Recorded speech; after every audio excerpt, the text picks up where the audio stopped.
बहुत समय पहले की बात है। भारत के एक छोटे से गांव में रामदास नाम का एक साधारण किसान रहता था। वो बहुत गरीब था, पर उसका मन बहुत शुद्ध और सच्चा था।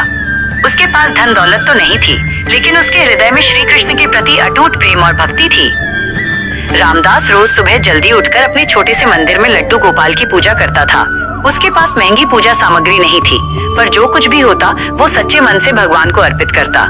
कभी एक रोटी, कभी थोड़ा सा दूध, कभी खेत से तोड़ा हुआ एक फूल, यही उसकी भक्ति का साधन था।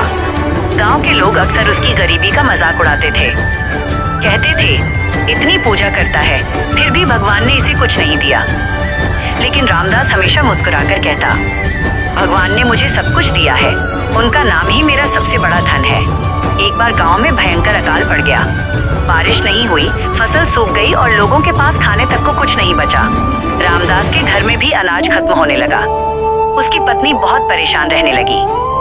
एक दिन उसने रामदास से कहा, आप दिन रात भगवान की पूजा करते हैं, पर हमारे बच्चे भूखे सो रहे हैं, अब क्या होगा? रामदास ने शांत स्वर में उत्तर दिया, चिंता मत करो, श्री कृष्ण अपने भक्तों को कभी भूखा नहीं रखते। उस रात रामदास ने अपने लड्डू गोपाल के सामने बैठकर रोते हुए प्रार्थना की, हे कान्हा, मैं आपका छोटा सा भक्त हूँ, मेरी लाज रख लो प्रभु। अगली सुबह जब वो पूजा कर रहा था, तभी दरवाजे पर किसी ने दस्तक दी। उसने देखा कि एक छोटा सा बालक द्वार पर खड़ा है। उसके चेहरे पर अद्भुत तेज था और होठों पर मधुर मुस्कान। बालक ने कहा, काका, मैं बहुत भूखा हूँ, क्या मुझे कुछ खाने को मिलेगा? रामदास के घर में खुद खाने को कुछ नहीं था, फिर भी उसने अंदर जाकर बची हुई आखिरी रोटी बालक को दे दी। बालक ने बड़े प्रेम से रोटी खाई और बोला, आपका हृदय बहुत बड़ा है, भगवान आपकी मदद जरूर करेंगे। इतना कहकर वो बालक चला गया। थोड़ी ही देर बाद गांव के जमींदार का नौकर रामदास के घर आया। उसके साथ अनाज, फल, कपड़े और बहुत सारा सामान था। उसने कहा, मालिक ने ये सब आपके लिए भेजा है। उन्हें किसी ने स्वप्न में कहा कि ये सामान रामदास को दे दो।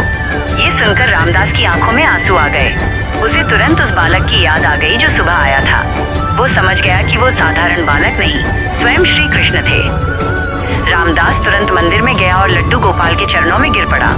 वो रोते हुए बोला, हे प्रभु, आज आपने स्वयं आकर मेरी परीक्षा ली और मेरी सहायता की, मैं धन्य हो गया। उस दिन के बाद रामदास की भक्ति और भी गहरी हो गई। गांव वालों ने भी यह चमत्कार देखा और समझ गए कि सच्ची भक्ति में बहुत शक्ति होती है। वे लोग जो कभी उसका मजाक उड़ाते थे, अब उसका सम्मान करने लगे। इस घटना से पूरे गांव में ये बात फैल गई कि भगवान सचमुच अपने भक्तों के साथ होते हैं। बस जरूरत होती है सच्चे विश्वास और प्रेम की। कहते हैं, जहाँ सच्ची भक्ति होती है, वहाँ स्वयं भगवान प्रकट हो जाते हैं।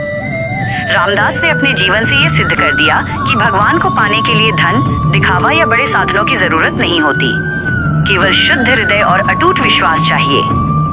इस कहानी से शिक्षा, जो भक्त सच्चे मन से भगवान को पुकारता है, श्री कृष्ण कभी उसका साथ नहीं छोड़ते। चाहे परिस्थिति कैसी भी हो, भगवान अपने भक्त की रक्षा अवश्य करते हैं। जय श्री कृष्ण।